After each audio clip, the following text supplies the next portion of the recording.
Je m'appelle Alexandre Antonenko et moi j'ai eu 10 ans à peu près d'accompagnement de l'humain, c'est-à-dire que ça fait plus de 10 années que j'accompagne en fait l'humain en face à face, à travers d'abord le coaching. J'ai fait du coaching d'abord en premier lieu. Après je me suis spécialisé un peu dans l'hypnose parce que c'était quelque chose qui me semblait être important aussi dans mes accompagnements. Et puis en fait j'ai eu un parcours assez varié dans différentes activités, mais j'ai toujours eu ce cœur des sciences en fait. J'ai toujours voulu faire de la science. Et donc les neurosciences se sont rapidement approchées de moi, on va dire ça comme ça. Et donc j'ai toujours eu cette spécialisation en neurosciences, donc me suis formé, hein, j'ai passé pas mal de certifications. Et par la suite j'ai voulu, par frustration de pas aller assez loin, j'ai voulu créer mon propre institut. Juste après la période Covid, j'ai fondé l'Institut Alpha sur Montpellier. Et le but, c'était de pouvoir donner plus d'essor à mes accompagnements en créant une équipe et en me rapprochant de certains laboratoires qui me tenaient à cœur et en faisant intervenir aussi des chercheurs, puisque moi, j'ai pas de doctorat, c'est pas la volonté d'être chercheur. Et donc de pouvoir multiplier mes accompagnements pour les enfants, pour les entreprises aussi. Donc voilà, l'Institut a maintenant à peu près 5 ans et je manage l'Institut et je continue à accompagner aussi l'être humain et les entreprises. Dans les neurosciences, avec un S, il y a tout un tas de disciplines différentes. Hein. On a la neurobiologie, on a la neurocartographie, il y a tout un tas de disciplines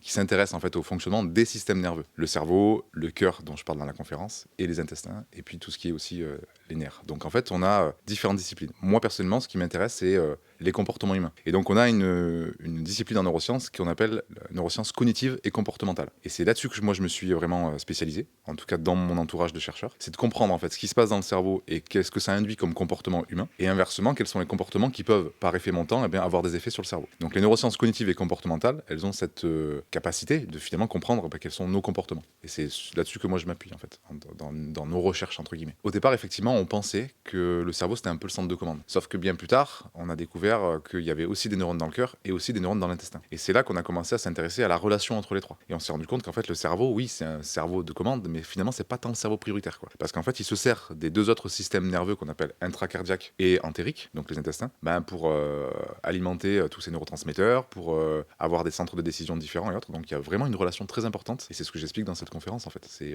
moi je me sens sur le cœur personnellement parce que j'ai passé 10 ans de ma vie à étudier le cerveau, son fonctionnement, ce qu'on appelle les gouvernances cérébrales, c'est-à-dire les centres de décision de ton cerveau qui vont te faire agir souvent très inconsciemment dans la vie et à te faire avoir des comportements émotionnels, sous stress et autres. Et en fait, le point de départ, c'est quand même le cœur quoi. C'est maintenant ce qu'on commence à comprendre. Donc moi j'ai passé 10 ans de ma vie à chercher ça et aujourd'hui je descends un peu et je me dis non en fait c'est ça le plus important. Donc il n'y a pas tant de recherches encore en France ni dans le monde à ce sujet-là, sur les neurones du cœur et leur fonction, leur puissance. Et donc c'est tout nouveau et c'est tout à faire quoi. Donc c'est super intéressant. Et bien en fait il y a 3 grands leviers par rapport à ces neurones du cœur qui changent totalement ta façon d'interagir avec le monde. Ce qu'on sait c'est déjà que ça joue sur la perception que tu as du monde. C'est qu'en fonction des battements de ton cœur, en fonction de son fonctionnement, t'as pas la même perception du monde. T'as pas la même vue, t'as pas la même façon de voir les choses. Donc première étape, c'est quand même de te dire que toute ta perception du monde, elle est liée au fonctionnement de ton cœur.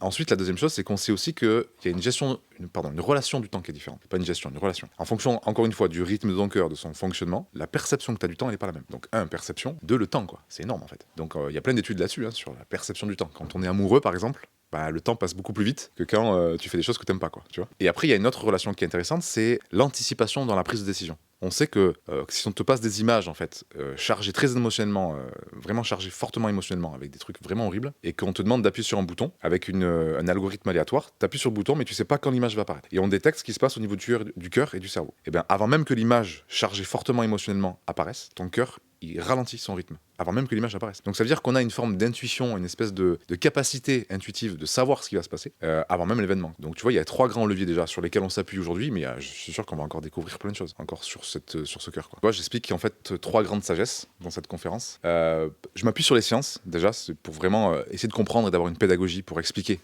ce que c'est que les neurones, pourquoi, comment. Et ensuite il y a les sagesses, c'est-à-dire que qu'est-ce que le cœur a à nous apprendre. Première sagesse, c'est de recréer une harmonie entre ton cœur et ton cerveau. La plus grande partie du monde stressé aujourd'hui, tous les gens qui sont en stress aujourd'hui, ce stress chronique qu'on vit au quotidien, il est dû à 90% du temps à une désynchronisation entre ton cœur et ton cerveau. C'est tout. Donc ça, on le sait. C'est-à-dire que dès l'instant où il y a une désynchronisation entre ce que ton cœur émane, vibre, et ce que ton cerveau reçoit comme information, il y a une forme de stress qui arrive. Et en fait, il y a 4 grandes voies de communication entre ton cœur et ton cerveau. La première, elle est nerveuse, donc il y a des nerfs, les neurones du cœur via le nerf vague qui communiquent avec les neurones du cerveau, avec des neurones spécialisés. Il y a une voie qui est chimique, notamment avec l'ocytocine, avec des neurones comme, c'est très technique, mais des neurones spécialisés du cœur en fait. Il y a une voie qui est biophysique, il y a une espèce de pulsation permanente au niveau de ton cerveau qui informe le cerveau du rythme du cœur, et il y a une voie qui est énergétique. Donc il y a vraiment 4 voies qu'il faut connaître, et à travers ces 4 voies qui sont une autoroute énorme entre ton cœur et ton cerveau, c'est la première sagesse. C'est comment je recrée une harmonie en fait entre ça. Et c'est ce que j'explique en termes de technique dans la conférence, c'est les petits tips du quotidien, tu vois, pour apprendre à mieux respirer, pour apprendre à mieux recréer cette harmonie et te sentir du coup complètement différemment en termes de perception, de relation du temps, de vision du monde, de relations et autres. Ça, c'est la première sagesse, c'est la relation entre les autoroutes cœur-cerveau. 80% de l'autoroute, ça monte, 20% ça descend quand même, juste pour info. Donc c'est-à-dire que 80% de l'information, elle est montante. C'est ton cœur qui dit au cerveau, bon là, ça... Deuxième sagesse, c'est que le cœur, on sait qu'il est capable d'avoir ce qu'on appelle une résonance cardiaque. C'est-à-dire que tu vas avoir comme un champ autour de toi, une résonance qui va créer autour de toi une forme d'énergie personnelle qui t'est propre et que tu vas échanger avec les autres dans ton milieu social. Donc cette résonance particulière, elle a une première fonction, c'est une fonction très relationnelle. Tu sais, on a tous ressenti des gens où on se sentait pas vraiment à l'aise avec eux, c'est parce que leur résonance, à ce moment-là précisément, elle est pas top. Et donc cette résonance du cœur, on peut la mesurer aujourd'hui. Et la deuxième sagesse, c'est de savoir créer, une relation, deux, une résonance. On n'est plus sur la relation en haut en bas, on est sur quelque chose de plus plat. C'est-à-dire, je résonne avec mon cœur. Et pour ça, il y a d'autres techniques, comme par exemple choisir tes intentions au quotidien, et surtout, ce que j'explique dans la conférence, 1, être capable de focaliser ton attention sur ton cœur, 2, être capable d'être conscient de ta respiration, et 3, être conscient de la sensation qui émane de ton cœur. Parce qu'il y a la peur, beaucoup, et puis comment on peut basculer de la peur à l'amour, la gratitude, autre chose. Ça, c'est la deuxième sagesse. Et la troisième, c'est cette résonance, mais mondiale. Parce que dans la conférence, j'explique qu'on a découvert que la Terre elle-même, elle a son propre battement cardiaque. On appelle ça la résonance de Schumann.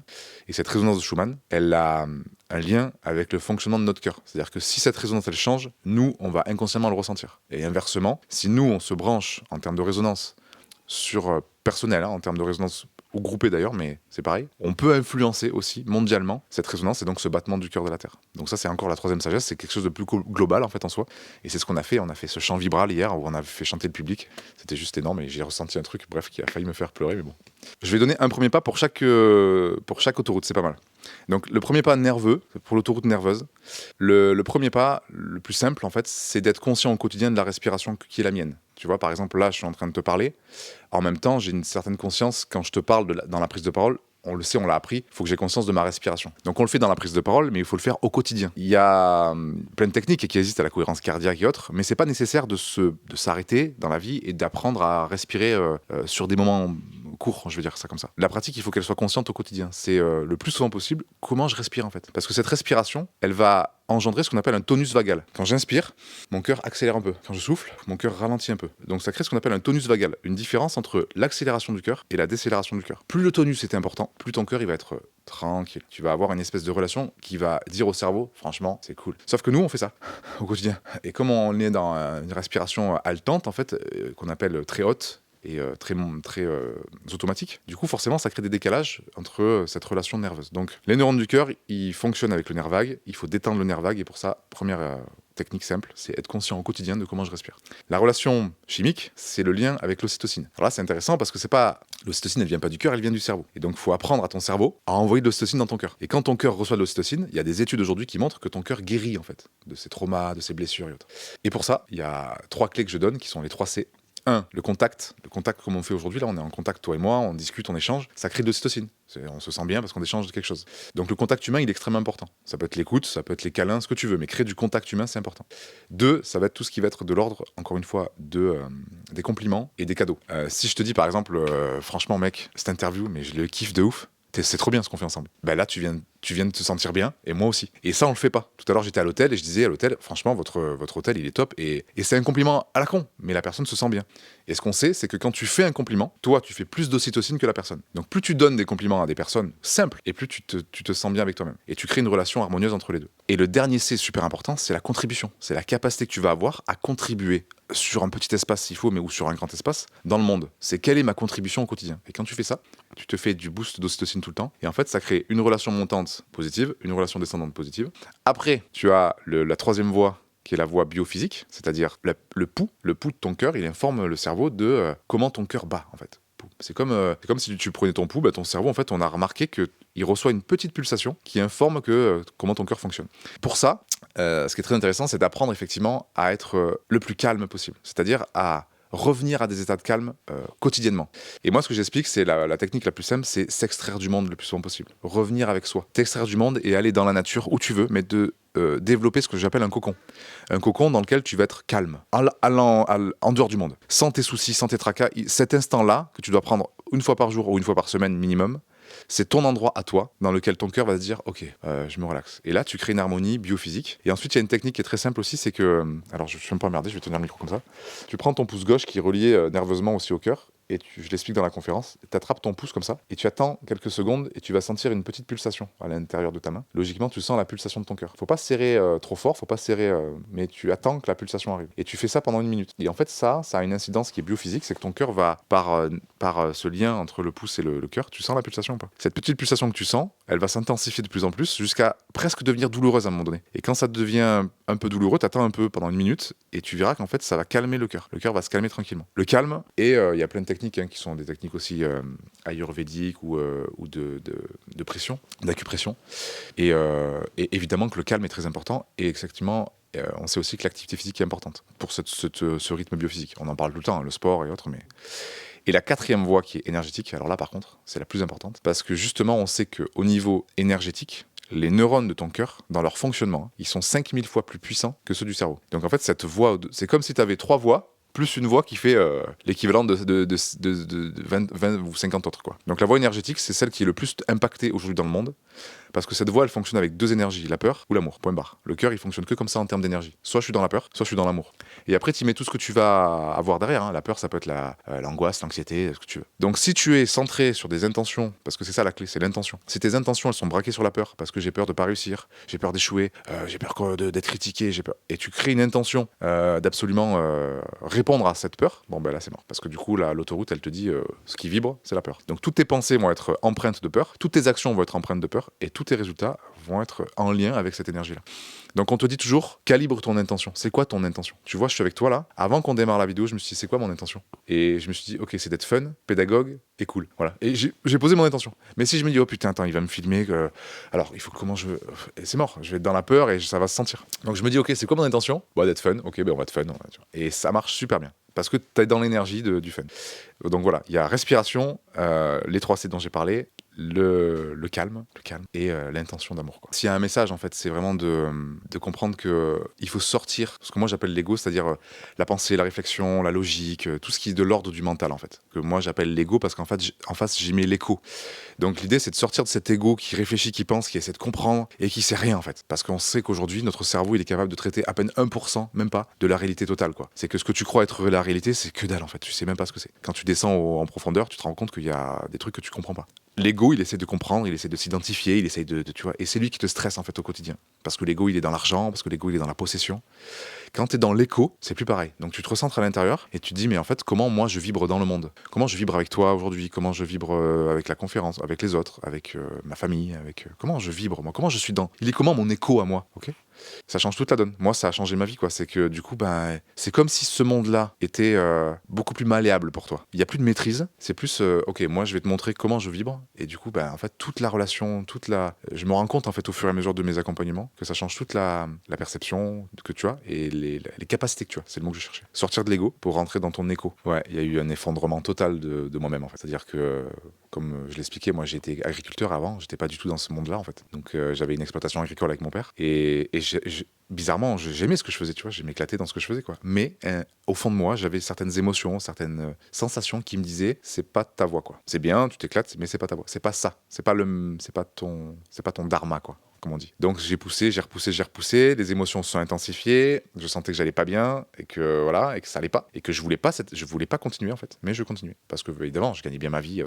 Donc je suis dans l'ego, je gagne bien ma vie, je faisais les marchés, je me gavais, bref, je ramenais des paniers de bouffe et tout, c'était trop bien en fait en vrai. Mais c'était pas ta voix. Et en fait un jour, je me rappellerai, c'est l'événement marquant, quoi, ce que les chamans appellent le choc de l'aigle. Je suis dans un Intermarché en train de livrer des fromages parce que je faisais du fromage de brebis, et là, je sens une espèce de putain de barre au ventre, mais un truc mais horrible, une douleur atroce et impossible de rentrer chez moi. Je suis rentré à genoux, quoi, et j'ai appelé ma mère, j'ai dit là ça va pas du tout, je sais pas ce qui m'arrive, et en fait l'ambulance est venue et ils m'ont ramené à l'hôpital et j'ai fait une espèce de burn-out mélangé avec une espèce de pancréatite. En fait mon corps a totalement lâché, quoi, tellement dans l'émotion, dans la colère, dans la tension permanente et dans cette sensation de pas être à ma place que le corps a dit tu sais quoi, tu veux pas écouter, bouge pas.